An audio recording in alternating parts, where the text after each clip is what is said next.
This is the Prestigious Initiative. I'm Chris Bean. I have a unique episode in store for you today. My guest, Mr. Jim Marshall, is a polymathic scholar, the author and discoverer of Septemics. We'll be exploring the fascinating world of Septemics and also dive into Jim's polymathic journey. Jim, how are you this morning? Happy to see you. How are you? I'm doing wonderful, wonderful. Jim, to kick things off, could you give our listeners kind of a brief overview of what Septemics is and what it entails? Sure.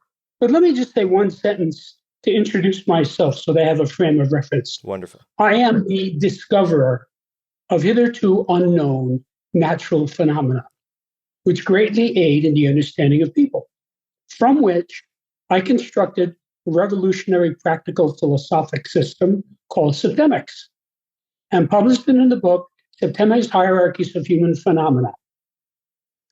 Septemics is a philosophical science based on the fact that many phenomena related to human beings occur in a sequence of 7 levels. Excuse me, literally the word septemics means of or pertaining to 7. Septemics comprises a collection of scales or sequences, each of which breaks down various human phenomena into a hierarchy of 7 steps. There are 35 such scales, each of which is unique.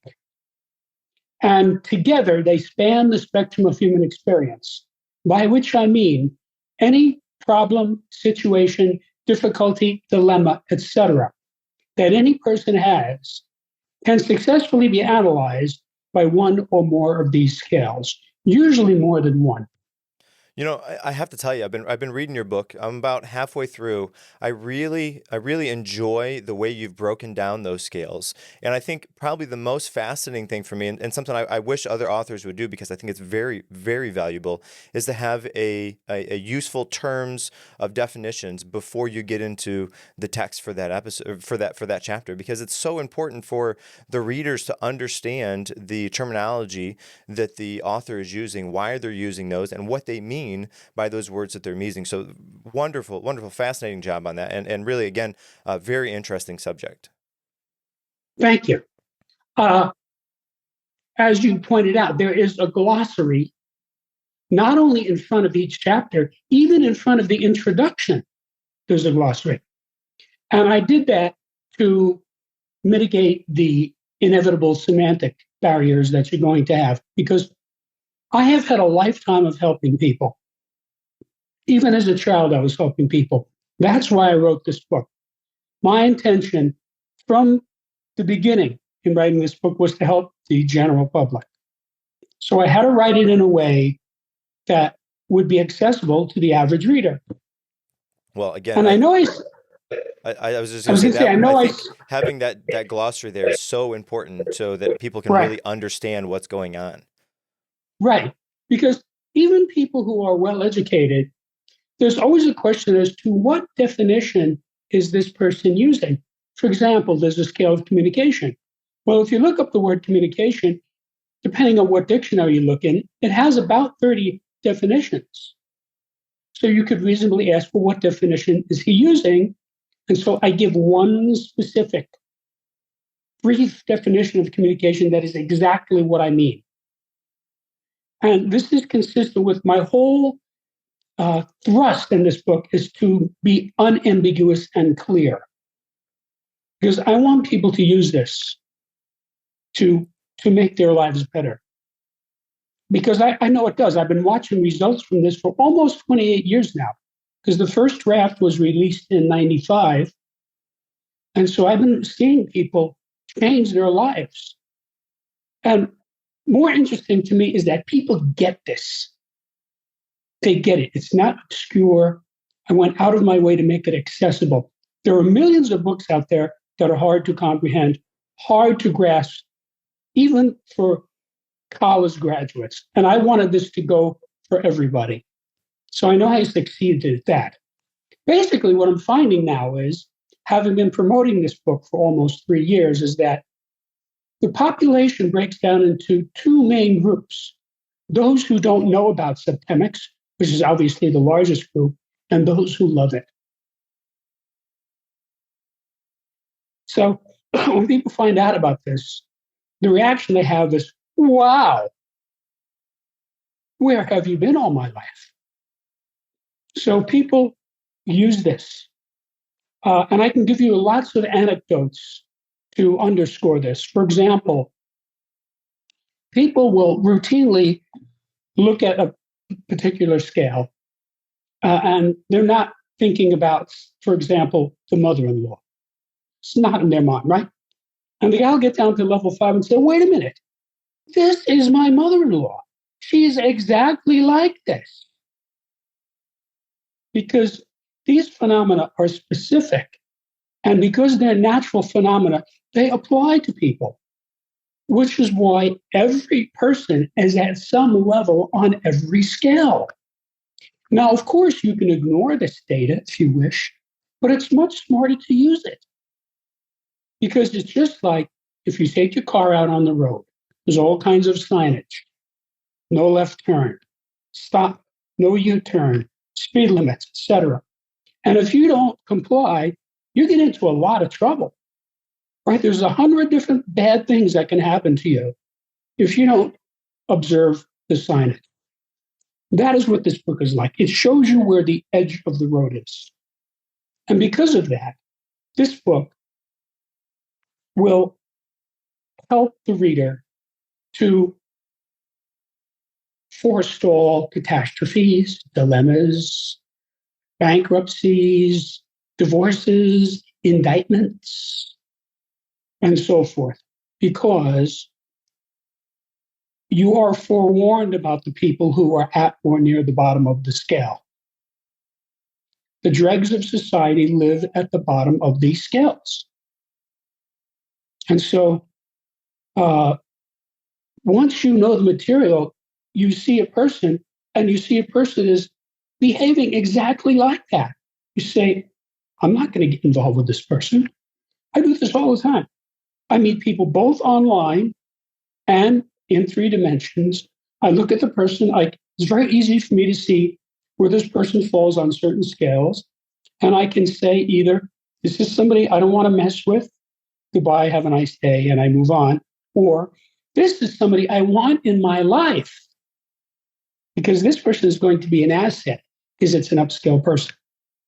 Well, with that in mind, I have to say again, I having been reading your book, I was slightly intimidating to meet with you because I know that there's some levels that are going on and that will be at play in our conversation today. But I enjoy the opportunity nonetheless to speak with you and to learn from you. Again, I've been about halfway through your book, and I don't necessarily read books. I study them. I change that terminology for myself, and just that slight change from reading to studying for me was such a big difference in my life. As opposed to reading them at surface level, I want to study them. There's no time frame. I don't have to get done with this book in X amount of time and then move on. That is far and away off of my plate. My focus is to read the text, learn, absorb for the information, and if it takes me 6 months to get through, then so be it. That's fine. That's fine. I don't care about that, but I want to study the information. And so with all that in mind, with all of the levels and the text that you've written, what are there's ways that I can read that and anybody can read that and see how we fit on that scale and how others fit on that scale. Then what, for those people that haven't read it yet, but what do we do with that information? How do we interact with that? How can we apply that to our life, to those instances that we're in? Right. Okay. Well, there are actually 3 data that answer this question. First of all, each of these scales provides the user with an infallible way of determining the salutariness or beneficialness of any group, individual, or activity. If the group, individual, or activity moves persons up these scales, it's beneficial or positive. If it moves them down, it's detrimental or negative.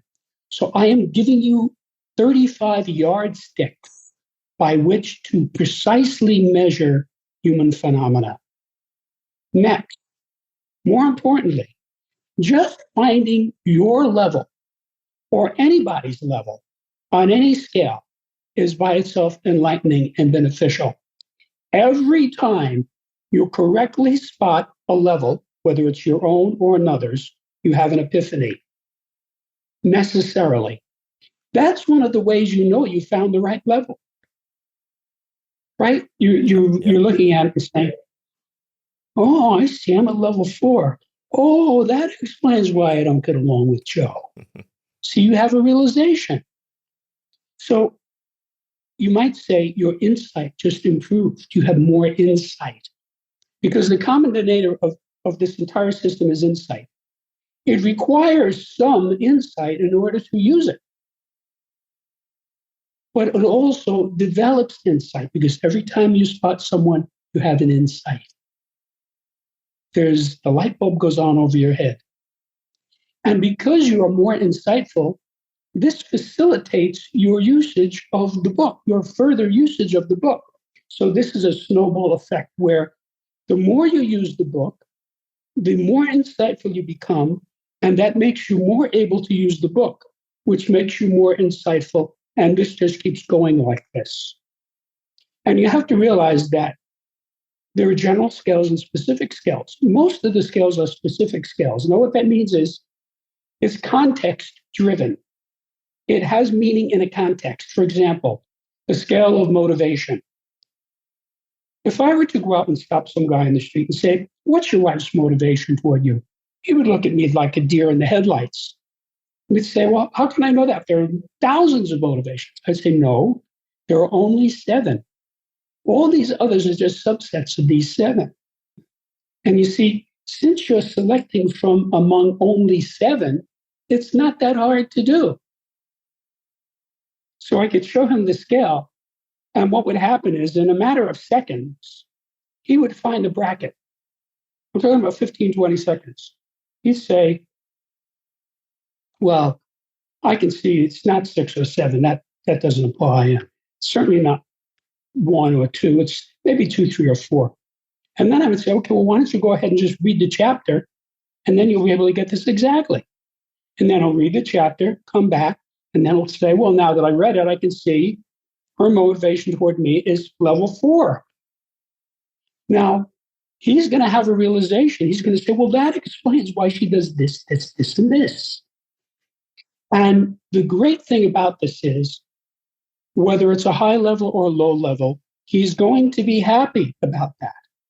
Some people might think, well, if you find that you or another person is at a low level, that you'll be bummed out. That's not what happens because you're finding the truth. And when you find the truth, it opens a door for you. So this guy who finds out that his wife is at level 4, that could mean several things. He might decide to just go home and divorce her as a result of that. And level 4 is money. He may say, oh, now I understand. She loves me because I own a Maserati. I have a 60-foot yacht. I fly my own Learjet, and I live in a $5 million condo. That's why she married me. He might get rid of her. Or he might say, well, what do I care? That's okay. I got plenty of money. Here's $10,000, go shopping. You see? So it depends on the person. There's no one size fits all. This book is the exact opposite of that. The precision in it enables you to find out exactly where you are, exactly where the other person is. Now, I mentioned earlier 3 data in response to your question. The third data is this. Once you find the actual level of any person on any scale, you can improve that person by moving him up 1 level. I have solved the gradient problem that has bedeviled mankind for 6,000 years. Most people have problems, situations, dilemmas, and they don't know how to fix them. And the reason for that is always because they don't know the gradient. I'm giving you the gradients across 35 axes. Whatever level you're at, you've got to get that right. You then target yourself for the next level up. Ignore everything else, and you will get there if you try. Now, how long it takes, what you have to go through, what you're going to be like when you finish, that's all an unknown because I don't know the person. But That opens the way to continually improve yourself. In other words, you can push yourself up these scales. Now, the fact that each scale is unique is a benefit because that is why between them, they span the spectrum of human experience. If you allow me to read for you the names of the 35 scales, you'll see that I have covered human phenomena. Because by the time you see this list, you'll say, this covers everything. May I do that? Absolutely. Go ahead. These are the individual scales, meaning they apply primarily to individuals. The scale of basic purposes, the scale of personal influence, the scale of choice, the scale of permeation, the scale of thought, the scale of identity, the scale of evaluation, the scale of motivation, the scale of control, the scale of stopping, the scale of scholarship, the scale of literacy, the scale of human ability, the scale of memory, the scale of spiritual identity, the scale of mental deletion, the scale of aberration, the scale of physical fitness, the scale of justification, the scale of belief, the scale of equanimity, the scale of attack, the scale of conflict, and the scale of reaction. And these are the group scales, meaning they apply primarily to groups. The scale of relationship, the scale of life spheres, the scale of government, the scale of civilization, the scale of survival, the scale of management, the scale of exchange, the scale of communication, the scale of allegiance, the scale of sexuality, and the scale of politics. Any one of these scales by itself can dramatically change the life of the reader. And of course, it's going to change it in a better direction. He's going to spot where he is, and then he knows what's right ahead of him, where he's going to go to. If a guy came to me who was 100 pounds overweight, right? And this guy's been trying for 10 years to lose weight, getting nowhere. Widespread problem in America now, right? I've worked as a professional trainer. I wouldn't just say to this guy, go out and run 5 miles a day. That's malpractice. I wouldn't just give him a 100-pound barbell and say, lift this. That's not good training. I would say to him, how would you feel about walking a mile every morning? And he would probably say, well, I think I could do that. Okay, good. So I want you to walk a mile every morning. And at the end of the week, we'll talk again. Right? So then I would say to him at the end of the week, how did you do? Now, if he says to me, this is tough, I'd say, all right, keep doing it. If he said to me, it was tough at first, but I got this now, I'd say, okay, let's try a mile and a half a day. Right? So I'm finding the gradient. And if the guy stayed with me, gradually the weight would go away through all these different technologies that I would bring to bear. And again, it's all on a gradient. You know, I'm not going to take a guy who eats anything that fits in his mouth and turn him into a vegan. Okay? Can't do that. It's like you can't turn a couch potato into an Olympic athlete. There are too many intervening levels. There's 5 or 6 intervening levels that you have to go through to get there. Can it be done? Yes, it can be done. But you have to know the gradients. Now, every smart, competent coach, facilitator, teacher, therapist in the world understands that human development must occur on a gradient. So let's say you have a guy who's a competent algebra teacher. He knows how to take somebody. First of all, the guy has to know his arithmetic first, right? To get into the class, right? So there's a baseline. So then he knows how to bring the person along and explain it so that by the end of the 2 semesters, the guy knows algebra. That is what this book does, but it's for your life. Now, several people have said to me, what book is your book like? And having gone to school for 28 years and being a well-read person, I have to say in all candor, I don't think there's ever been a book like this before. But each of these scales is expressed in what you might call a table or a spreadsheet. And each of those is analogous to the periodic table of elements, but for the corresponding subject, these 35 subjects I just read to you. So, for example, the scale of basic purposes. If you look at the scale of basic purposes, there's a lot of data there. You just look at that table, right? You can't get it right away. You have to slowly study it, like the periodic table, right? Periodic table makes perfect sense, but you have to study it. Now, before Dmitri Mendeleev invented the periodic table, there was chemistry, but he revolutionized it by making it easier to understand, easier to teach, easier to learn. And so now that table is in every science book and in every science classroom in the world, in whatever language they speak. That is what this book is like.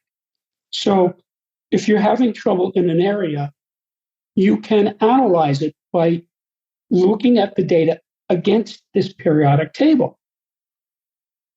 So, for example, in the periodic table of elements, well, potassium and sodium are over on one side. And so you can actually remove sodium from your system by taking potassium because it will replace it because of the chemical structure of it. And you can see that easily in the periodic table. See, so it goes from being just a bunch of data to something to help yourself. Oh, I want to lose some water weight. I'll take potassium. The sodium goes out of your body, and that's what causes you to retain water. You see? So it goes from an idea to a practical result. And that's why I wrote the book. Yeah. So what I really like is it is very clear that having this gradient, having these scales helps to set my intentions as I'm meeting with people or as I'm interacting with people. And it gives me kind of a level that I can clearly talk to them so that they can understand and I can meet them where they're at. That seems to be a really big takeaway from the book. It gives me an opportunity to self-assess and tell me where I'm at. But when I'm meeting with other people or interacting with them on any level, I can look at them and get some sort of idea of where they are, what level they're at, and then I can meet them at that level and do my best to kind of move them, if I so please, to move them up to the next level. And being a martial arts instructor, that's my day job, although it doesn't necessarily happen at day, it's the evening time. I really understand and like that scale because it's really important to, especially if you have somebody brand new on whatever it is, to assess where they're at and then know what the next steps are to get them to the place that you would like them to be at or they would like to be at the end. But if I just come in and teach them, you know, the biggest, baddest thing that I could possibly do, that's going to overwhelm them. So it's very important to meet them where they're at and then do those small steps up the scale one at a time as you move. Now, with the 35 different areas, I guess my question is if I want to move up, or if I want to improve myself, do I try to focus?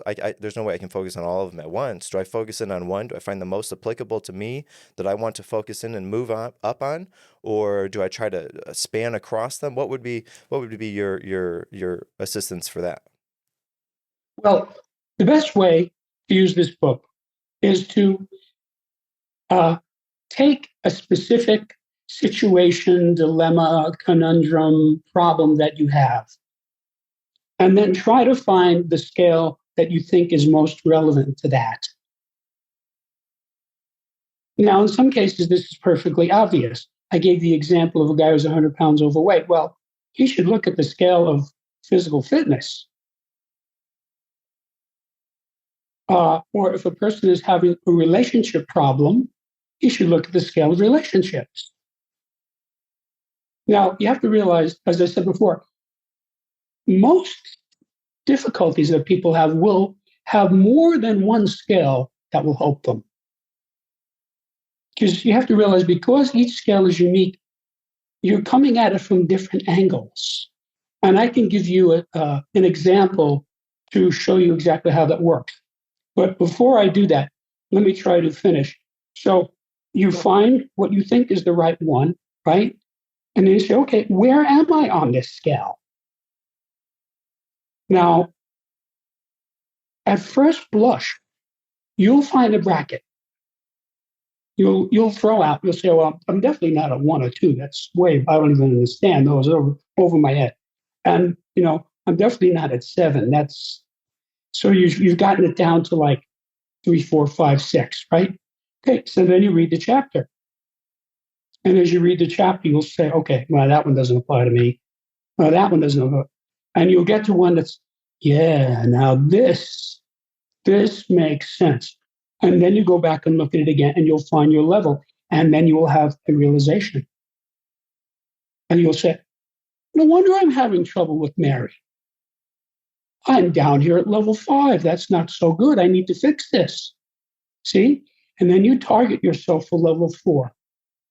Now, there is a maxim in engineering, I'm sure it's more than a century old, that says that 90% of finding the right answer is asking the right question.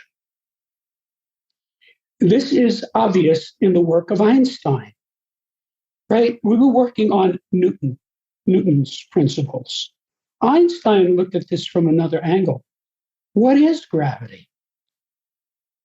Right? And he asked questions that other people were not asking. And so eventually, mathematically, he developed E equals mc squared. Well, once he saw E equals mc squared, which is a mathematical fact, that said, whoa, this is a different way of looking at this. See, and then he worked out what gravity really is. So this happens in STEM subjects all the time: science, technology, engineering, mathematics. You ask the right question. For example, I had a client once. I was at a convention. A guy came up to me. He said, would you please, I was a human development engineer. Would you please work with my wife? I said, well, let me talk to her. So I spoke to her. She was a bright woman. I worked with her, changed her life. So I had a peer who had worked with her previously, who knew her also. And he said, you fixed this woman. What did you do? See? And I told him, I just used, all the standard things. I didn't do anything special or new. But I just apparently looked at it from a slightly different, in other words, I asked the right question. Now, in my human development practice, basically people want to know, well, what do you do? And what I'd explain to them is basically I use Socratic dialogue. Now, if you've read Plato, you know what that means. Aided by biofeedback. And that is actually how I found Septemics, which in and of itself is an interesting story, which I should tell you. This story really starts when I was accepted into engineering school at age 16. And of course, I thought at that time that I was going to be engineering physical things like electrons or airfoils or motors or whatever.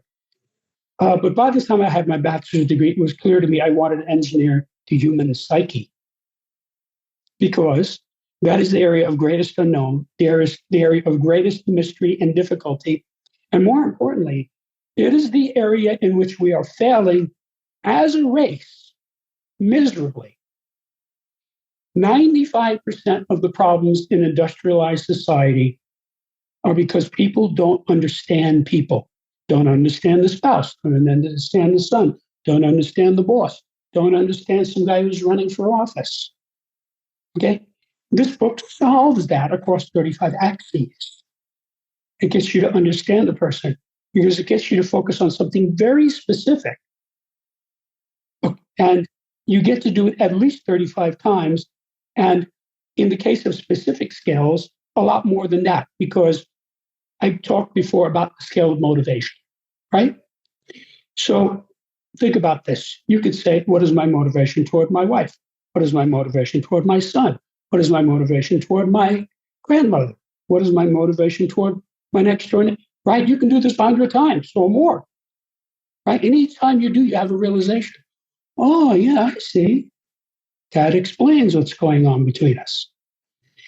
Then you could start all over again and say, what is my boss's motivation toward me? What is my secretary's motivation toward me? What is my cousin Joe's motivation toward me? See? So if you take that little vignette that I just gave you and blow it up 1 billion times in every direction, you get what this book is about. There's a virtually unlimited number of ways to use this. Now, in a general scale, it's not like that. Like the scale of basic purposes. Once you find your basic purpose, it is a life changing moment. You say, this is what I'm about. You throw out the other six levels. They don't relate to you. And then you know what you're doing in your life. Now, also, you can target yourself up to the next level. Now, that particular scale is very difficult to move on because it's a persistent trait. So, this is the sort of thing where if you're in meditating or facilitation or therapy for 30, 40, 50 years, then you would say, now I see, bing, you move up to the next level because it's a quantum leap, it's not gradual. But there are other scales where you move by the minute. By the minute, you can actually watch a person go up and down the scale. So these scales are very different from one another. So you have to study each one individually. Now, I mentioned earlier about giving you a scenario to sort of try to get an overall view on how to use this. Let's say you have a pal who's having relationship problems. And this guy's been complaining to you about this for 6 months. I don't know what I'm going to do about Rosemary. She's driving me nuts. Now she's going out with another guy. Now she's coming back, all this trauma, right?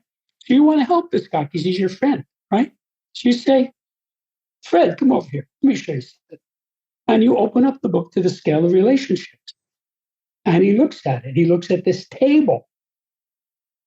And at first he's going to say, you mean there's a scale of relationships? Yeah, there it is. This relationship that you've been complaining about for 6 months, where is it on this scale? He's going to want to know this because he's having a lot of trouble. So he's going to look at it in a matter of seconds, maybe 20 seconds. He's going to find a bracket. He's going to say, it's definitely not 1, 2, or 3 because we're having a lot of trouble, right? And I don't think it's 6 or 7 because we're not like that. So he's sort of gotten it down to 4 or 5. See? So then you say, well, look, why don't you just read the chapter and then you'll be able to understand this in depth and get it exact. He's going to want to do that because you're opening a door for him. So he reads it and he comes back and says, I can see we're level 5. When we're having trouble, he's going to have a very detailed realization. That explains why, boppity, boppity, bop. You say, great. Now, let's move you from 5 up to 4. Oh, can that be done? Yes, that's what this is for. You target yourself to number 4. You see, if you're at level 5, for example, and you try to go to 1, 2, or 3, you will fail because it's too steep a gradient. It's the wrong thing to do. But if you're at level 5 and you target level 4 and you make a serious attempt, you will get there eventually. So then you say, wait a minute, let me show you something else. You open to the scale of sexuality. You mean there's a scale of sexuality? Yes. Where are you on this scale? Right. He's going to want to know. He's going to be interested. And right away, he's going to say, well, definitely not 6 or 7. That doesn't apply to me at all. And I don't even understand 1 or 2. So it's got to be 3, 4, or 5. Okay, let's have you read the text and spot this. So he reads it. You can help him as a tutor would. And then you say to him, you don't have to tell me if you don't want, but for your own illumination, which of these apply? Where are you on this scale, right? And he will spot it. He will say, well, I can see that I'm at level 4. And then he's going to say, no wonder I'm having trouble with Rosemary. He's at level 5. And if you look at the scale, some of these are obvious conflicts. Now, you don't have to be at the same level, but you have to be at a compatible level on this scale, or the relationship is not going to work. And if you just look at the scale, you'll see that that's obvious in the scale. I mean, one level is can have sex, and another level is cannot have sex. I mean, that's pretty clear. Yeah. Okay. So, I would routinely have clients come to me, and I would know months in advance that they were going to break up as a result of the work I did with them. This was not a catastrophe. This was an advantage to the person. So, like someone comes to who's in a bad marriage, right? And, I could see it was a bad marriage. I didn't say that, but I could see, well, this guy's at this level, this one is at this level. This is never going to work. So the person works with me and then goes home, gets a divorce, and is happy because she got out of this nutty relationship. See? So uh, then you could say to him, let's look at the scale of permeation. What's that? Well, permeation is the basic action of a spiritual being. When two people love one another, it's because they are permeating one another. That is what's happening. Permeation monitors love. Where there's no permeation, there is no love. Right? So when I look at some terrorist who kills innocent people, I'm not permeating that guy. Right? I don't want to be around that guy. Right? There's no love there. Right? But when I look at my girlfriend, there's permeation. Right? So he can look at this and say, oh, permeation, yeah. And he can say, well, again, he'll find a bracket. I don't know exactly, but I'm definitely not at level 1 or 2, and, you know, it's one or the other. So he got it down to 5. So you have him read it. And eventually he'll say, yeah, I can see that I'm at level 4. That's okay. That's not too bad. And he'll have a realization. He'll say, well, no wonder I'm having trouble with Rosemary because she's at level 6. She's not permeating me. And I'm at level 4. So even though I'm permeating her, she's not permeating back. So I could keep doing this, right? I could take a half a dozen other scales because in a complex thing like a relationship like that, many scales apply, right? So you could do the same thing. You could say, well, now let's look at the scale of allegiance. Because anytime a relationship deteriorates, it's always because allegiance has deteriorated, right? The guy's going out with Rosemary, he cheats on her. He goes out with Betty Sue. That's a lessening of allegiance. He went down the scale. So you go through the same process again. Now, by the time you do 4, 5, 6 of these, this guy is straightened out. His mental clarity about this relationship is at a much higher level than it was before he came into the room. And he'll probably decide something. He might decide, well, she's the girl for me, or I never want to see this woman again. Okay? So that's how you use this. And I'll give you another example. Let's say you have a couple that's talking about getting married, right? Then going out for some time, right? Wouldn't it be smart for that guy to know why this woman wants to marry him? Absolutely. So he looks at the scale of motivation. He's been around her for a year. He knows what she does, right? She studies it. Now, maybe he'll see that she's at level 1, right? Which is the highest motivation of all, which is love. You do it out of charity. You don't expect anything in return. The motivation is just that you love the person. Now, if he spots that, he says, wow, this is the girl for me. Let's get married, right? But maybe he sees that, as I said before, she really wants to be with him because he drives a Maserati, he owns a yacht, he flies his own Learjet, right? And he's the CEO of a billion-dollar corporation, right? And when they go out to dinner, he spends $300 a night. So maybe that's why she wants to marry. So we don't know how this guy thinks, what his values are, what's important to him. But when he finds the truth, he will have a realization. Let's say he's spots that she's at level 4. Oh, now I understand why she did this and did this and did this and did this. And why, when I do that, she does that. Because she's at level 4. And he might say, I don't want to marry a gold digger and break up with her. He's not going to be upset about it. Trust me. He's going to be happy. He's going to say, thank you, Chris. You saved me a lot of trouble by showing me this. Now, you might have another guy who thinks of it differently. You may have noticed there are many rich, older, unattractive men who married 2 beautiful young women. So you've got a 50-year-old guy, he's got $10 million in the bank, he's 50 pounds overweight, and he's got Miss Maryland, who's married to him, right? So, well, how does that work? I'll tell you how it works. The girl, or the wife, gets a diamond ring, a pearl necklace, a mink coat, a Corvette, and a credit card. She's happy. The guy gets a 25-year-old wife, right? So for him, that's fine. He doesn't care if she's a gold digger. You know, oh, you want to go shopping? Okay, here's $5,000. Have a nice day. See? So for him, maybe that works. So there's no judgment involved in this. And in furtherance of that datum, let me tell you this. I tell everyone, never tell anyone the level of anyone on any scale, assuming the person is alive. The person is deceased, that's another thing.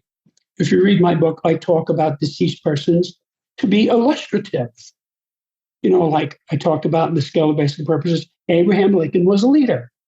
Well, you know, the man's been dead for what, 170 years or something. So that's fine. We can talk about him. But a living person, don't do it. It's counterproductive and it's unethical. It's much easier to just show the guy the book, right? So you got this guy, Fred, who's having this relationship problem. You say, Fred, come here. Look at this. When he looks at that scale of relationships, he's going to say, oh, yeah, I see. This is cool. This is like, I never thought about this before. See? And when he reads the chapter, he'll get it. He'll see, yeah, this works. This fits together. See, because since it's natural phenomena, people get it. And it's like the Fibonacci sequence. All these creatures that construct themselves according to the Fibonacci numbers, they don't know anything about math, but they still do it generation after generation. People are like that. The whole world is walking around at some level on every scale. They just don't know it. So and I'll tell you how, stumbled onto this. There is no theory of septemics. This was all done empirically. So I was telling you before about the problem that people have understanding people, which this book solves, right? Mm-hmm. So to make a long story short, I had a long career as a human development engineer, working one-on-one with hundreds of clients of every description for cumulatively many thousands of hours. Now, incidentally, as this was happening, of course, my clients all improved, but I started to notice that I could predict the outcome of the session. Remember, I told you I had clients came to me, I knew months ahead of time they were going to get a divorce because I knew some of these scales. Well, this guy's at this level, this woman is at this level, this isn't going to work. I would never tell that to anybody. I would just know that, you know, she calls me 6 months, says, you know, I divorced Jack. Oh, really? Okay, well, good for you. So that I knew that, you see. So this, in the session, it only made me better at what I did. Because as the decades rolled by, I started to realize that the client was at a specific level on a specific scale that I had previously observed. Because although I told nobody, I made notes. So as these notes collected, after a while, they developed into scales, all these scales. So by 1995, I had about 32 scales of varying lengths. So I had one scale in particular that was a 6-level scale that by then I absolutely knew was correct because I had been using it all the time. Well, one day I was pondering a particularly difficult client, and I realized, wait a minute, this client is at a level that's not on the scale. There's a 7th level here. So it was obvious to me when I saw what the level was, where to insert it. So I just inserted it into the scale. And at that moment, the scale manifested mathematically, meaning all these data jumped out at me. Oh, well, this means this, and this means this, and therefore that. And it went from being a line, which is what a scale is, to a plane. which is why these are expressed in a table or a spreadsheet, like the periodic table, because it's a whole body of data. So I said, whoa, I don't know what this is, but I found something here. Because whatever this is, it has to be natural law because it's got mathematics embedded in it. Now you have to realize I took 26 semesters of math and loved every minute of it.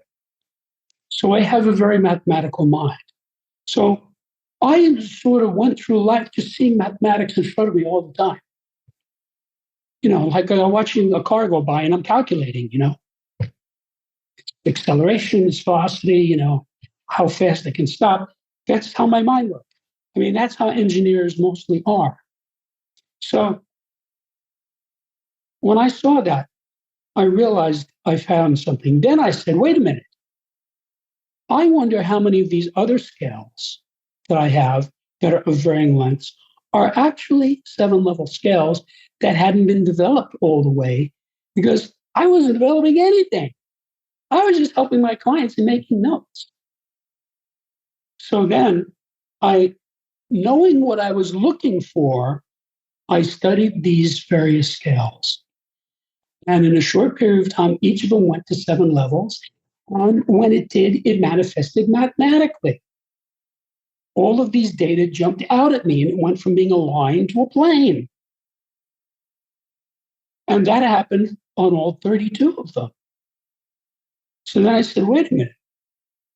This looks like a new subject to me.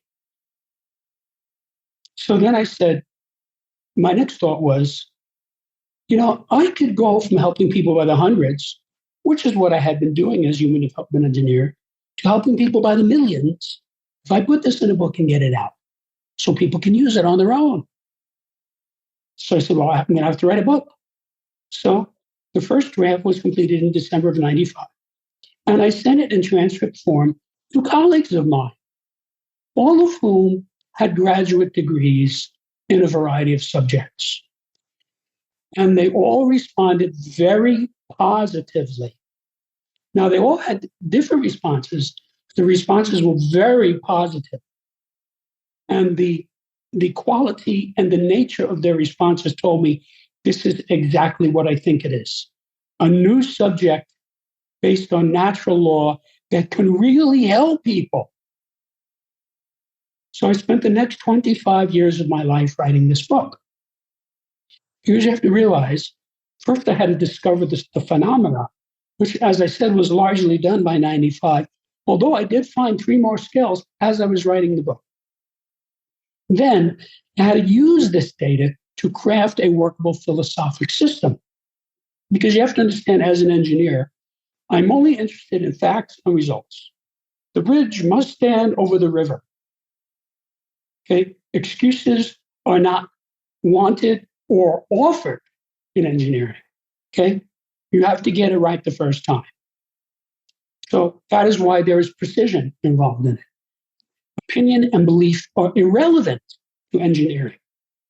If somebody said to me, Jim, I want you to build a bridge over the stream, it's about 35 feet wide, I would ignore that 35-foot data completely. I would get out my laser beam, throw it across. Oh, okay, it's 33.2 feet. That's the data that I would work from.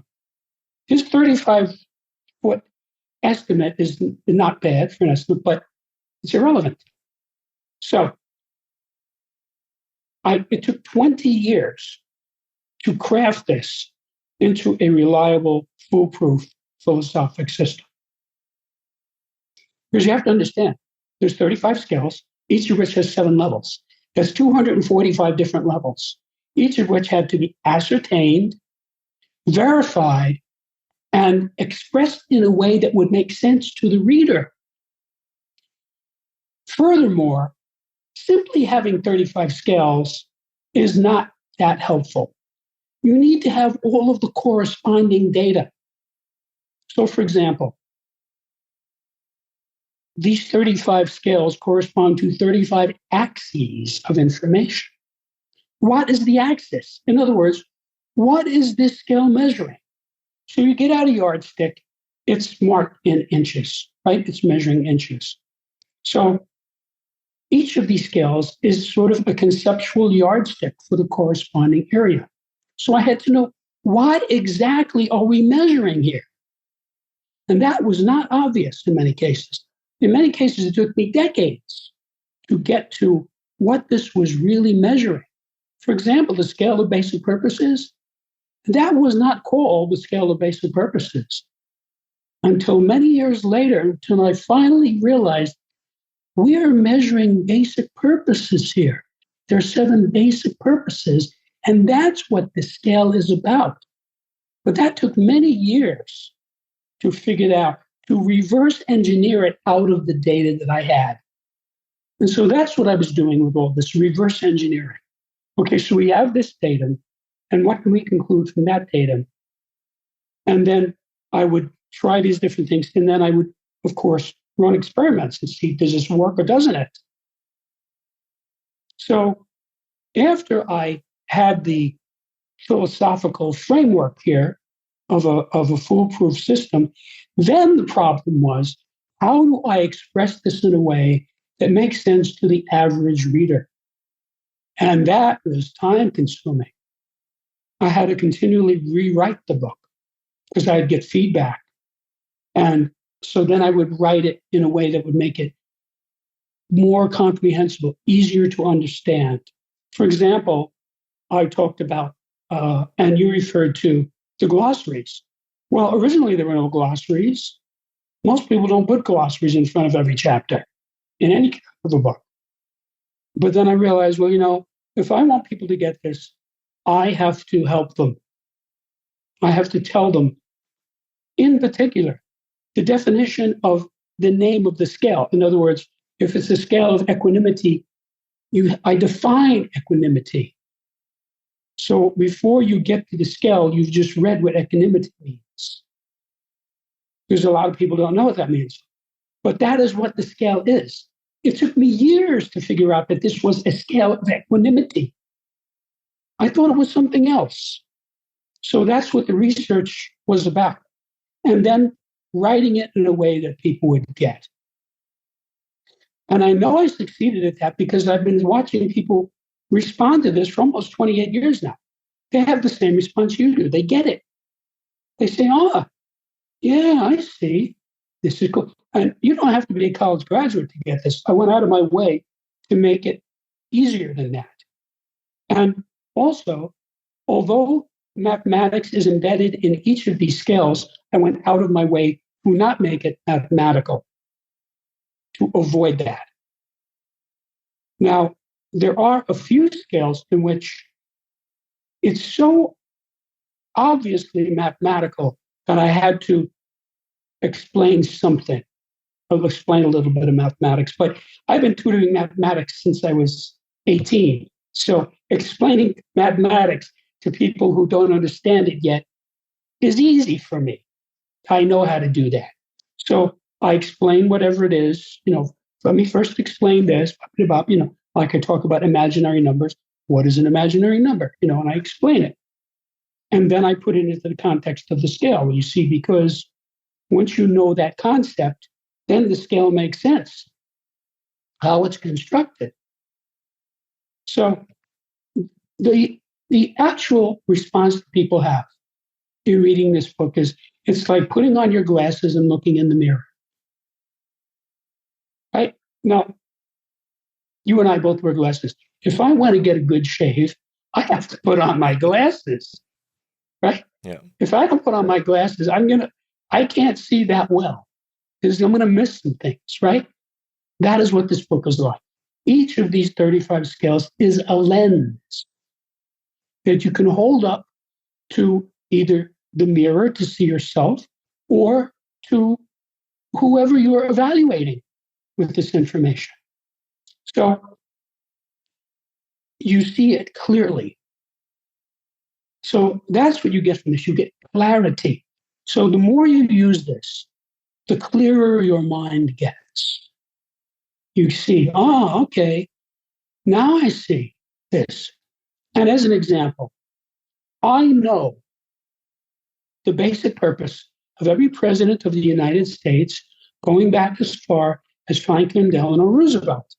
and many of the presidents prior to Roosevelt, who I studied, such as Lincoln and Washington and Jefferson. Now, the reason that it's easy for me to see going back to Roosevelt is because we have video, we have audio, we have their speeches. These people are easy to evaluate.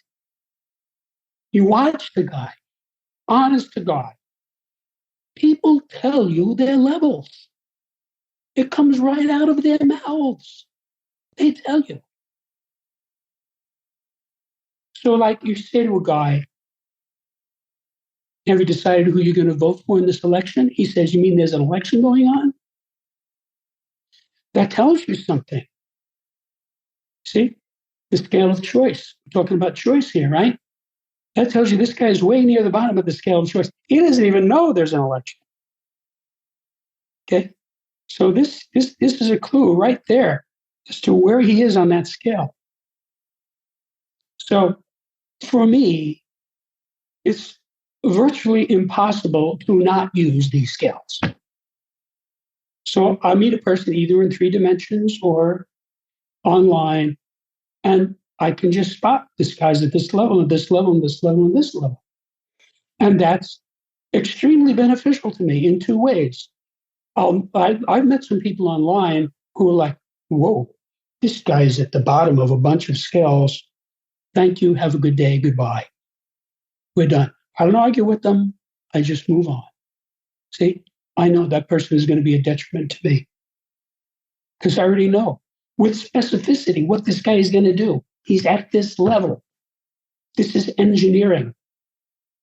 Or, like, for example, I met a person some years ago. I said, oh, this is a very upscale person, and I analyzed this person, and I could see right away, this is somebody I want in my life. This person is going to be an asset to me. And we have maintained this connection, and it has worked out exactly the way I thought. It's very easy for me to work with this person.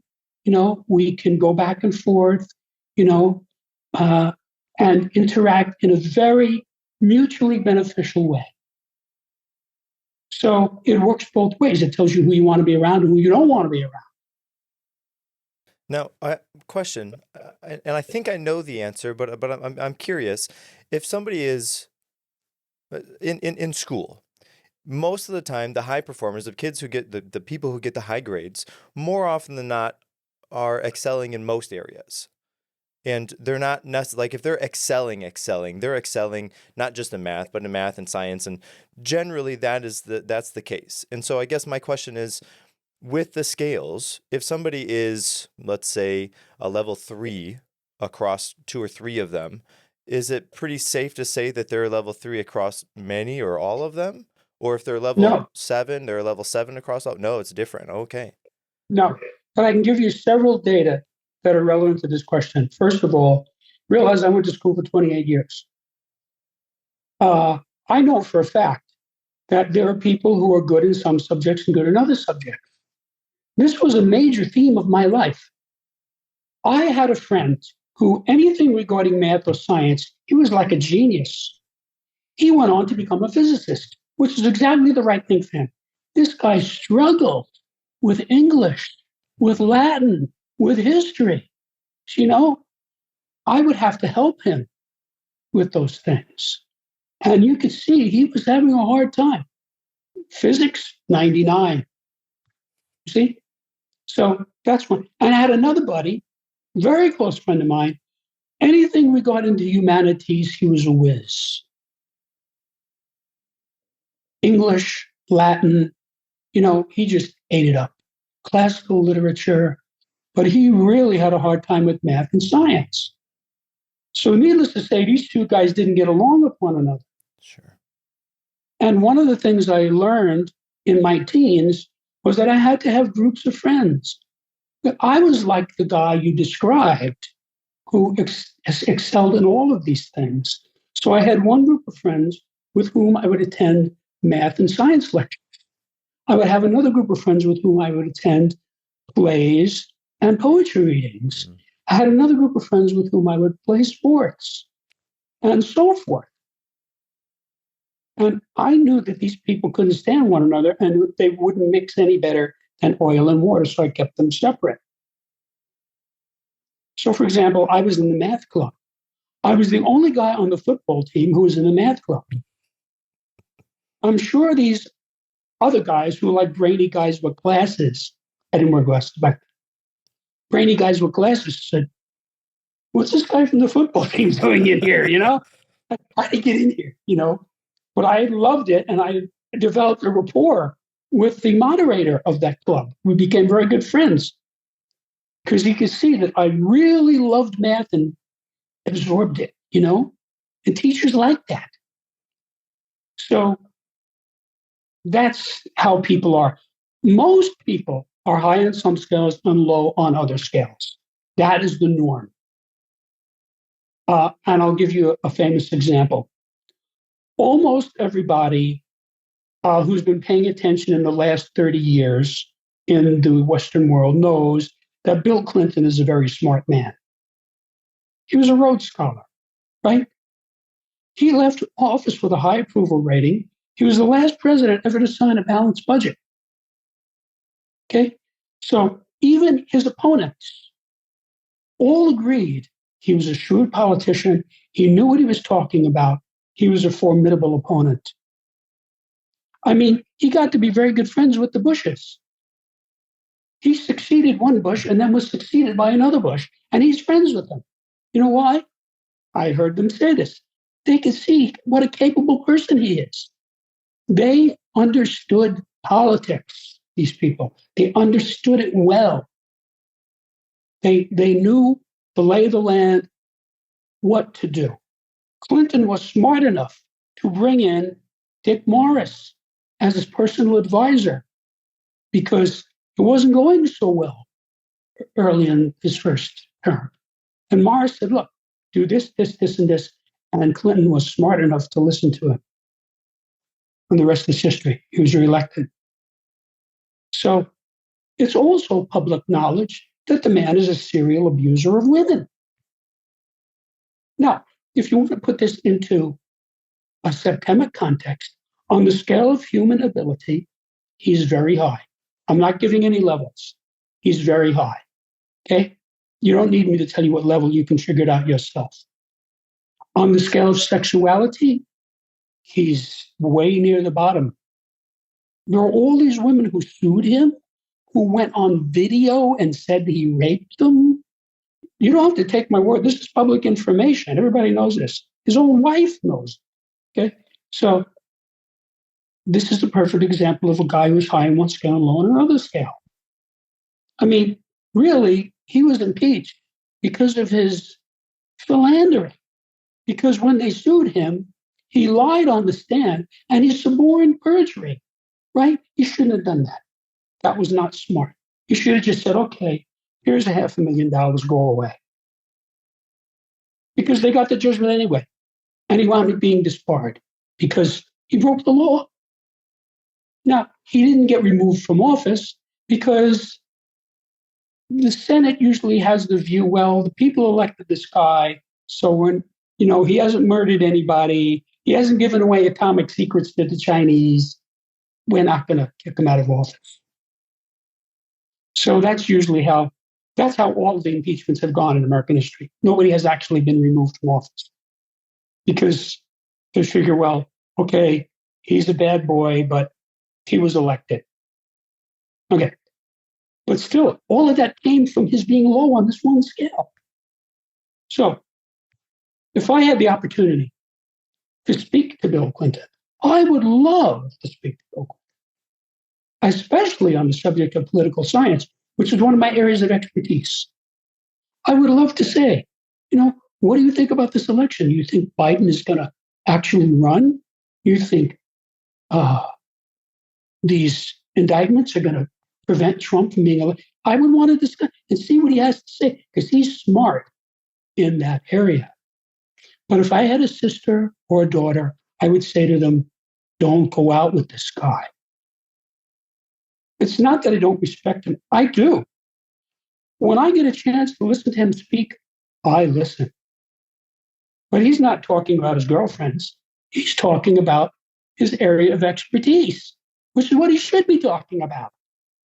I mean, I think a lot of people make fools of themselves because they try to opine in areas in which they're not experts. You see this all the time. Like some actor, a guy's a great actor, and he comes out with all this political stuff. You know, this guy has no qualifications in politics.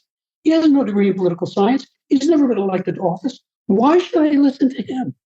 I would rather listen to someone who actually knows that area. Like, for example, whether or not you agree with him, William F. Buckley was a very smart man. He was a very cogent writer. So even if you disagree with him, it's worth listening to what he has to say. Similarly with Noam Chomsky. Noam Chomsky is a bright man. He knows a lot. I don't have to agree with him to listen to him. You see, there was actually a TV show where Noam Chomsky went on Bill Buckley's show Firing Line, and they talked for an hour. It was very civil. It was very respectful. They disagree about everything. But still, I enjoyed that because I'm listening to two smart men. And that is what this is about for me. This is for people who are smart enough to want to improve themselves and smart enough to use some really reliable information to advantage. This is a tool. It's a conceptual tool. So, you have a nail sticking out, right? And you catch yourself on it. Well, if you're smart, you get a hammer and bang it in. You're not going to catch yourself on it after that. That's what this is like. You use this book. And I already know that anybody who masters this book is necessarily going to have an impact on society because he's not going to keep it to himself. And I'll tell you what I mean. Most people have kids, and most kids have trouble in school. And if you read my book, I tell you with specificity why that happens. So the dad sees that Junior is having trouble in school, right? He wants to help him because he's his son. He says, Junior, come here, let me show you this. He shows him the scale of scholarship. The kid knows he's a scholar, and he knows he's having trouble in school. So he's going to be interested. He says, take a look at this. Where are you on this scale? In 15, 20, 25 seconds, he's going to find a bracket. He's going to say, definitely not 1, 2, or 3, because I'm having a lot of trouble. And definitely not 7. That just doesn't apply to me at all. So it's maybe 4, 5, 6. Okay, so read the chapter and see if you can spot it. And the dad helps him. And then the kid comes back and looks at it and says, well, I can see him at level 5. No wonder I'm having trouble. That explains why Baptiste has a realization. And then the dad says, let's move you to level 4, which is very specific. And the kid says, can I move up? Yes, I'll help you. And the kid will move up to level 4. And instead of getting C's and D's, he's getting B's and C's. And then once he's at 4, you can move him up to level 3. And then he's getting A's and B's. So at some point, this kid is going to say, what is this book? Where'd you get this? See? And the dad was going to say, well, here, read it. Because he already knows this book helped him. Right? And he's going to have the same reaction everybody else has. He's going to get to like the scale of basic purposes, first one in the book, and he says, oh, yeah, this makes sense.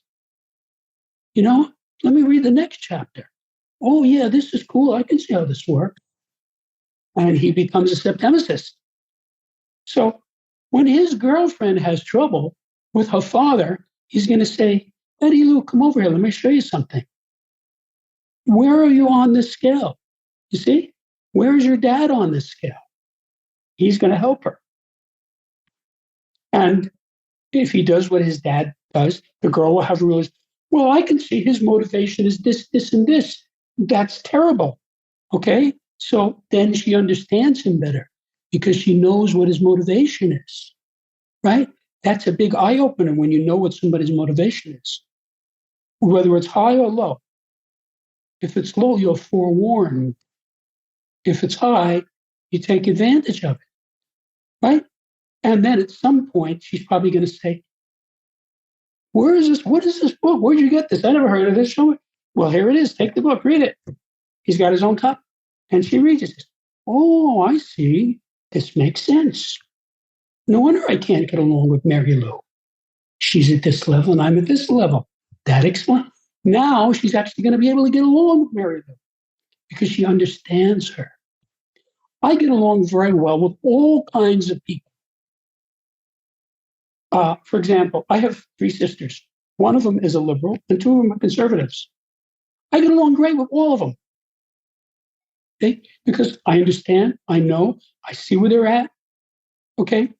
I just don't make it an issue. Okay. And I just apply that for everything because part of the philosophy that I developed as I was working with people for 40 years as a human development engineer is some people are birds, some people are rabbits, some people are fish. If a guy's a fish, let him swim. Don't ask him to run. You're setting him up for a failure. He can't run. If a guy's a bird, let him fly. He doesn't walk. If a guy's a rabbit, let him run. He's not going to swim well. That's how people are. So that's why some people are good at one thing, not good at another thing. So my whole philosophy of people has always been find the good in the person and work with that. And every one of these scales facilitates that. For example, there's a scale of literacy. I can talk to somebody for 10 minutes and know where he is on the scale of literacy because he's talking, he's using words. So then I know at what level to communicate with him, which is something you referred to earlier. So if I'm talking to Dr. Jordan Peterson, I'm going to talk to him at a certain level, right? He's not going to have any trouble understanding anything I say. But if I'm talking to, let's say, my housekeeper, I can't do that, right? This is a person who's at a much lower level on the scale of literacy. So I'm not going to say colossal or enormous. I'm going to say big. So the person understands me. And I find myself editing my writings and my speech to the person. Like I have a couple of lawyers working for me. So when I talk to the lawyer, I know his language. I speak to him right at his level. Okay, well, are we filing a response to this motion in limine? He says, yes, I'm working on it. Now, I can't talk to other people like that because they don't know law. They'd say motion and what? And then I would have to explain it to them. So this book saves a lot of trouble. Now, I have to tell you, full disclosure, when I was a young man, this data did not exist. I hadn't figured it out yet. So I made the same stupid mistakes that everybody else makes. I got involved with people that I shouldn't have been involved with. And this happens to pretty much everybody because they don't know the data in this book. Now, in retrospect, I look at those people, I can see where those people are on certain scales. It was right in front of me. I just didn't know the scale back then, right? Like when I was 19, So now, the mistakes like that, for me, cannot happen, will not happen, do not happen, period. Because if there's any possibility that I'm going to have any involvement with somebody, I analyze the person just like that.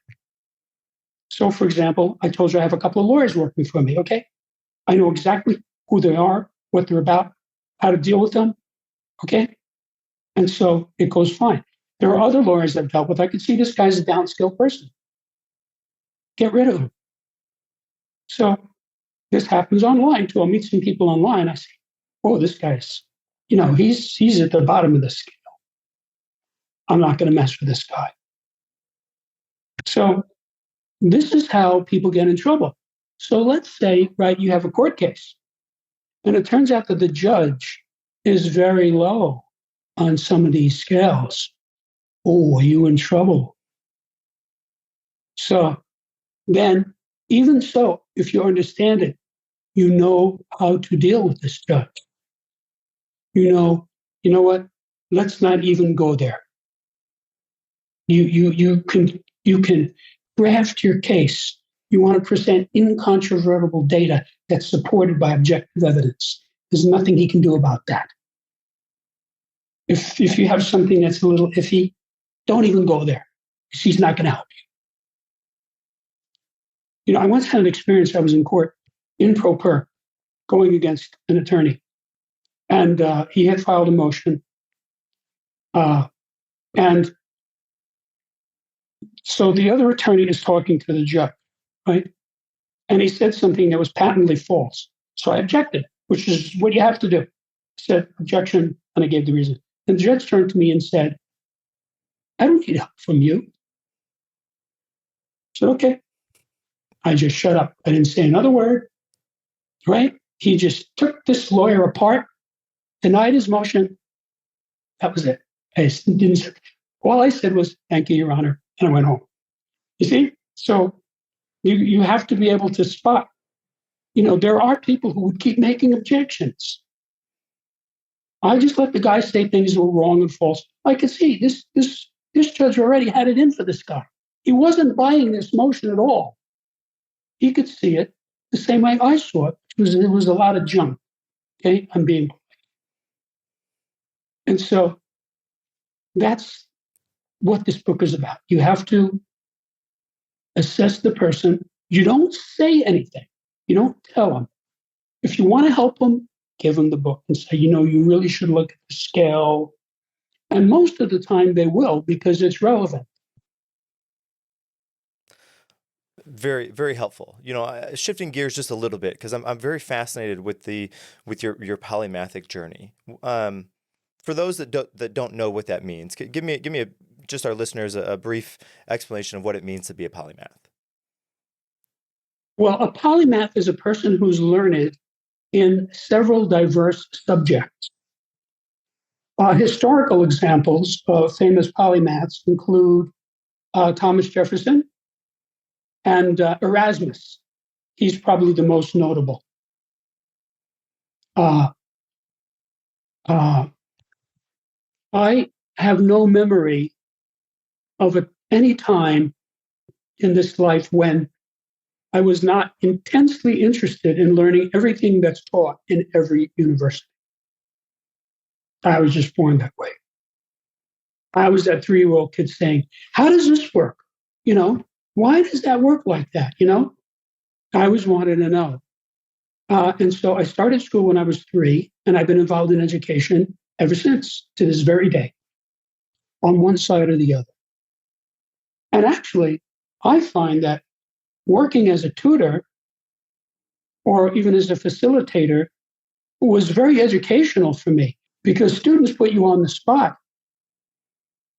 Somebody says to me, well, how does the theory of relativity work? Explain this to me. Okay, that's a challenge. Now, in order for me to do it, I have to understand it perfectly. Okay? And so that's sort of what continually forced me to learn more and more and more and more and more. But also I had this innate desire to want to learn.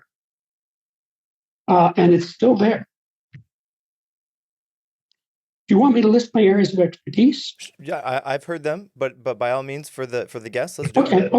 Okay. Well, my areas of expertise include psychology, philosophy, theology, parapsychology, science, engineering, mathematics, law, literature, history, metaphysics, military science, political science, physical culture, education, organization, and music. And I hold a Bachelor of Science cum laude from City University of New York.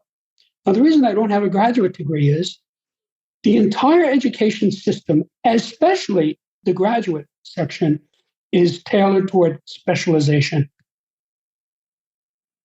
So when you go for example, a master's in physics, you're learning physics, period. That is not what motivated me. I always wanted to bleed over into these other subjects. I was always like that. Okay, so Newton is the father of physics.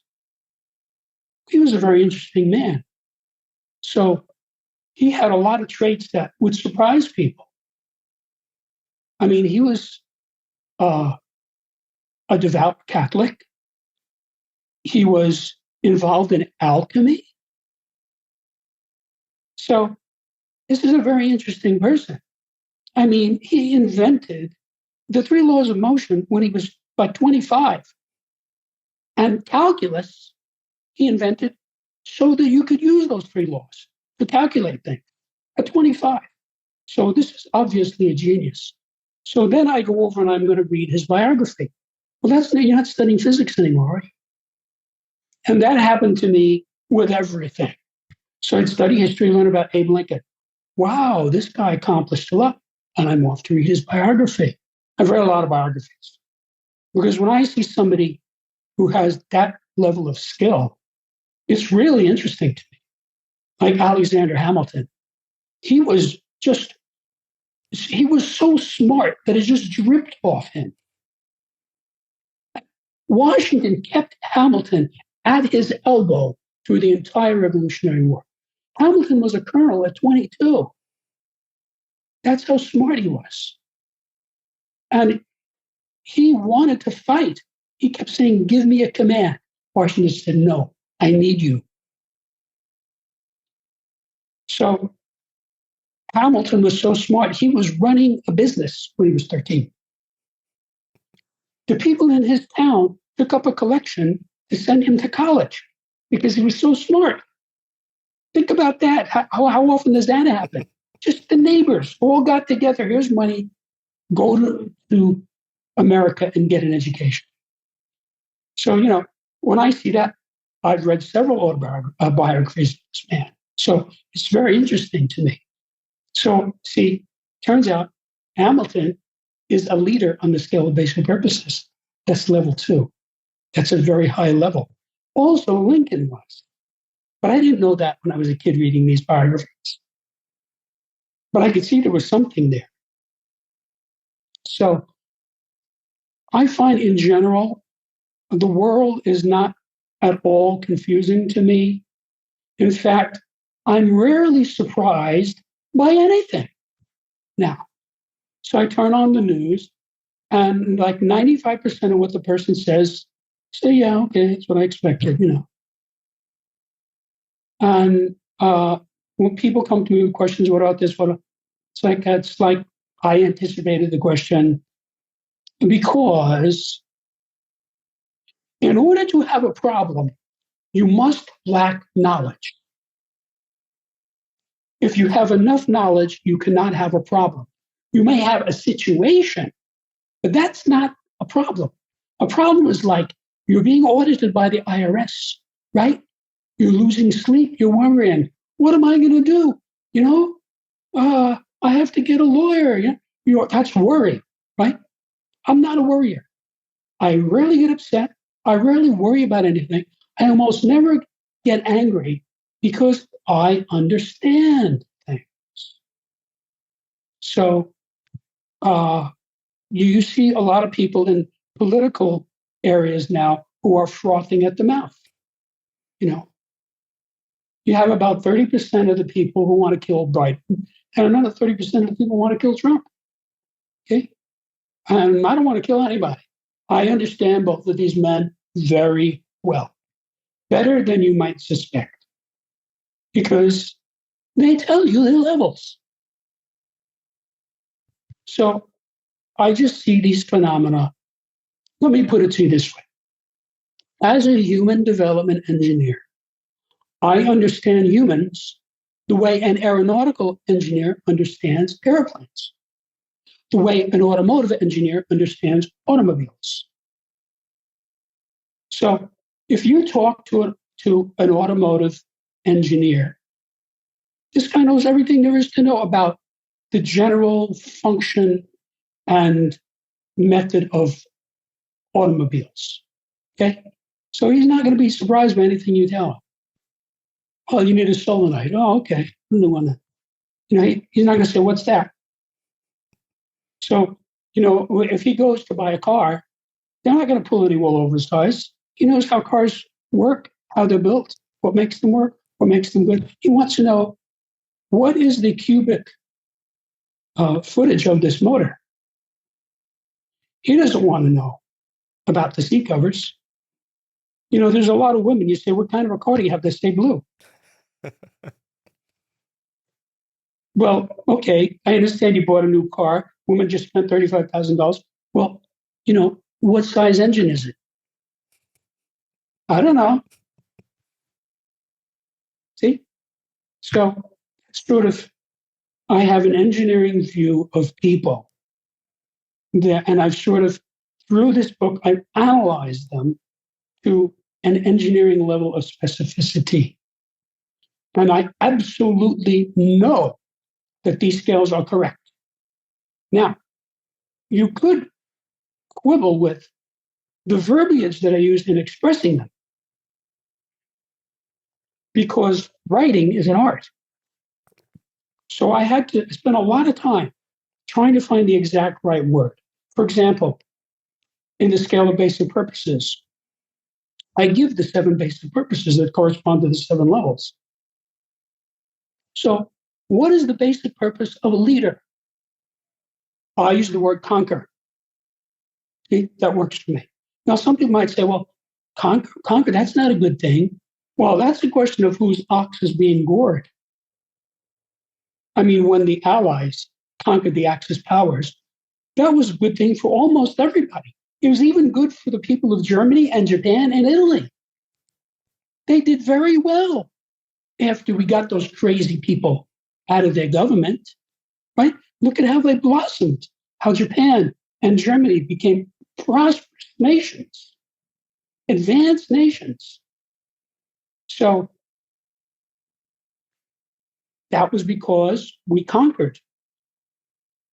Or another example is Abe Lincoln conquering the Confederacy. Lincoln was a leader. He intended to conquer the Confederacy. He had very little help. And he was really not getting anywhere until he found an obscure general named Grant and his buddy Sherman. And those 2 men won the war because they were willing to fight. McClellan just dithered for years. He kept saying, I need another 10,000 wagons. I need another 500 rounds of ammunition. So finally, Lincoln got rid of him.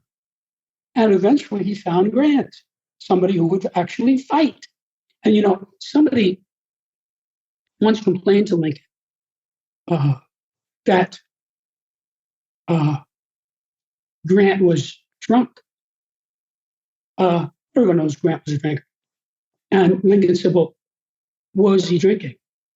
And the guy said, why would that matter? And he said, because I want to buy a case of it and give it to each of my other generals. And if you know Lincoln, that's exactly the type of person he was. He was a very witty guy. But the data in this book is vital for every human being and can help you to achieve your goals faster and easier by explaining what might otherwise seem to be inexplicable or random. If someone were to invite you to a rendezvous, you would certainly expect them to tell you the time, the date, the location, and perhaps also how to get there. Needless to say, it's very difficult to get somewhere if A, you don't know where you are, B, you don't know where you're going, and C, you don't know how to get to your destination. Now, this sounds idiotic, but most people do this regularly. In fact, there are millions of people who do this continuously. There are people who just go in circles. They never get anywhere. They never figure anything out. The guy says, it's Friday, I'm going to get drunk. That's it. That's his life. So, since every person is at some level on every scale, you should figure it out, take advantage of it. Because every time you spot a level correctly, you have a realization, which means you're a little bit smarter. And then when you go to the next scale, you bring more insight to it. So this gets easier and easier and easier to use. when I started out in math, I was just a smart kid who liked math and did well in it. But by the time I finished prep school, I was a mathematician. That's a different thing. I thought in math. It was like this ballet that went on in my mind, this beautiful thing. And that is how Septemics can work for you, where you start out just looking at a scale. Okay, well, how can I use this scale to help my relationship with my wife? Sort of, and you do. And as you go forward, it gets clearer and clearer and clearer and clearer, and your mind gets clearer. And so you see things with clarity because you are insightful. Now, when a person is at the top, at or near the top of any scale, it's because he's insightful in that area. Like Bill Clinton with politics. He's clearly insightful in that area. As opposed to the scale of sexuality, he's not insightful in that area. Right? So when a person is at or near the bottom of the scale, it's because he's not insightful in that area. So what that means is the people at or near the bottom of the scale are not going to use this book. Take somebody like John Gotti, who was the head of the Gambino crime family, who died in prison. Now, the FBI made thousands of hours of tapes of him. They had him under surveillance. So we know exactly what he said to everybody over vast amounts of time. He was an ignorant thug. He was a crude, vulgar, violent, ignorant thug. Okay? You don't have to take my word for it. Listen to the prosecutors. Listen to the FBI people who investigated. They all found the same thing. The man who started the Gambino crime family, Carlo Gambino, was nothing like that. He was shrewd. He was an intelligent person. I'm not condoning what he did. I'm just saying he was not a dopey guy. They never got anything on him. He died in his own home of heart disease. He had a heart problem. I think he was 76 in his own beautiful home.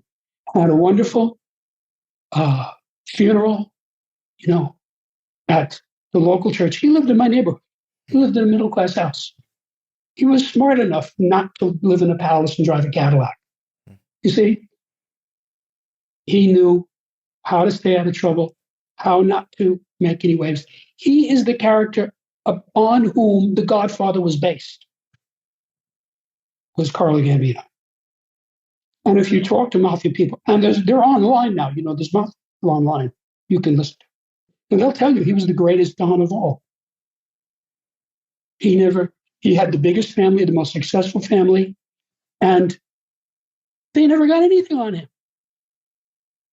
They couldn't. So he was higher on the scale of basic purposes, for example. So that's a different type of person. So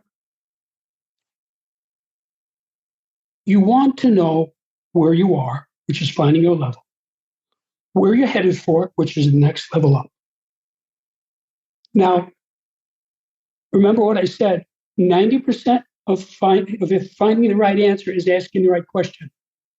So once you know what level you're at, it's not that hard to get to the next level up. Now, how much work it takes, how long it takes, what you particularly have to do is a wild variable because every person is unique and every situation is unique. But it's a doable thing. The problem with most people is they don't know the gradient. Once you find your level, you have the gradient. You know the next thing up. Like I talked about, a guy who's 100 pounds overweight comes to me for training. I know what the gradient is for this guy. Let's get him to walk 1 mile. Okay? And at some point he says, I can do this pretty easily now. Then it's okay, let's try 1.5 miles. And when he says, this is easy, I say, okay, let's try 2 miles. So you come back 5 years later and this guy's 100 pounds less. The reason why crash diets and crash exercise programs do not work is they are not according to gradient. So I made a whole career of this, picking up the guy at the level he's at and moving him to the next level up. And I gave you the example of a client that I had who another guy had worked on, and he said, "What did you do?" You know, I didn't do anything unusual. I just paid attention to what she said. I found the right gradient using biofeedback, and I moved her up. And then I did the next one, and then I did the next one, and I just kept doing that, and she got better and better and better. And by the way, this person came to me terminally ill, and the illness went away. Wow. Okay? She went to the doctors. They took X-rays. They said there's nothing there. Wow. So I just smiled like the cat who had just eaten the canary. Okay? So I just used all the standard things that I knew in the standard way that I knew. Because by the time she came to me, I'd been doing this a long time. I really knew what I was doing. And this other guy who was supposedly highly regarded in this area, he couldn't do anything with her. So it's just finding the right gradient. So it's about perception, because insight comes from perception. And I'll tell you an axiom from this subject that reveals a lot. Being high at or near the top of any scale is both a cause and an effect of being at or near the top of any other scale. Hmm. And being at or near the bottom of any scale is both a cause and an effect of being at or near the bottom of any other scale. And then this goes to what you were saying earlier about a guy who's good at everything. So I have to tell you, demographically, the number of people who are at or near the top of every scale is like less than 1%. The number of people who are at or near the bottom of every scale is a lot more than that. It's maybe 4%. Sure.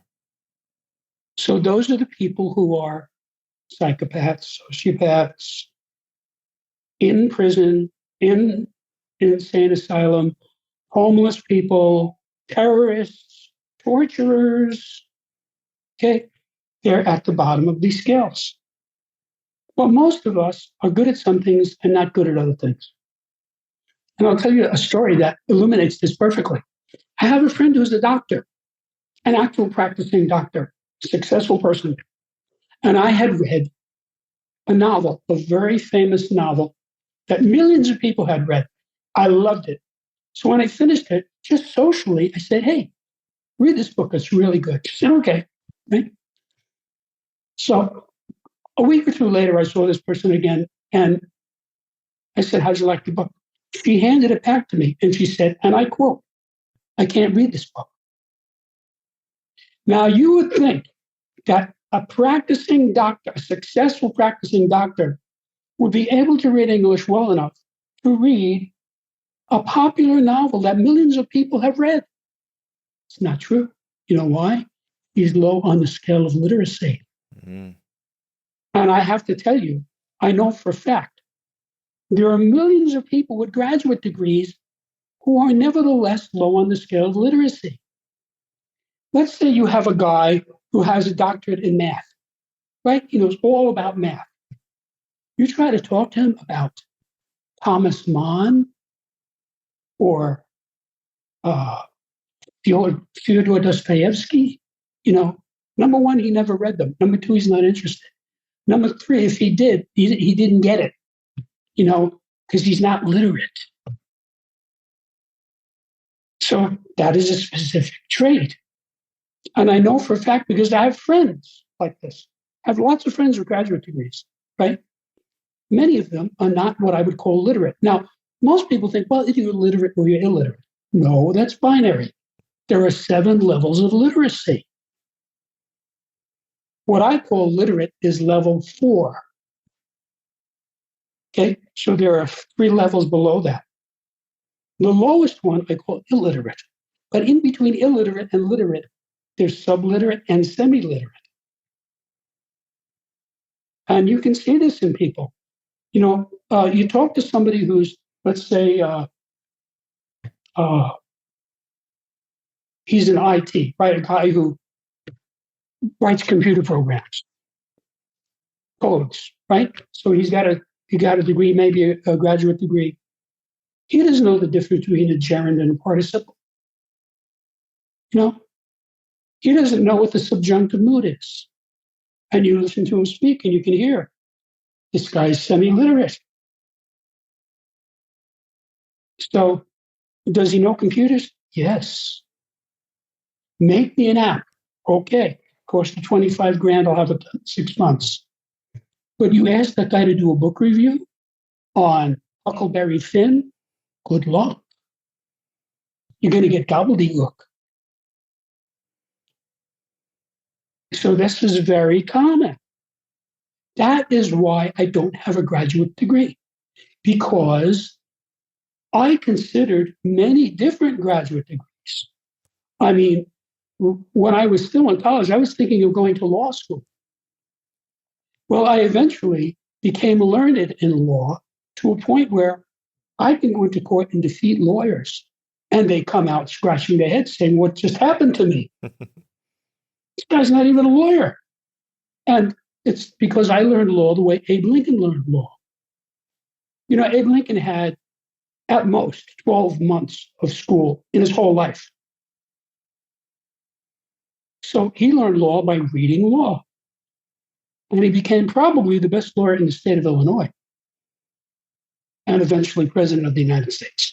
Well, if you read the Gettysburg Address or the second inaugural address, they're utterly brilliant. He wrote them himself. He didn't have speechwriters. We have the original piece of paper where he scribbled out the Gettysburg Address by hand. Okay? It's awesome. So we're talking about a guy whose father made fun of him because he read books. Say, what are you wasting your time on books for? Get out and milk the cow. Right? He still got there. So that's like the opposite extreme. Like there's a person who really had no education, but was brilliant. Hamilton is the same thing. Hamilton left what we now call Columbia University to fight in the Revolutionary War. Okay? He became perhaps the best lawyer in New York State. And what we call the federal government, he invented most of it.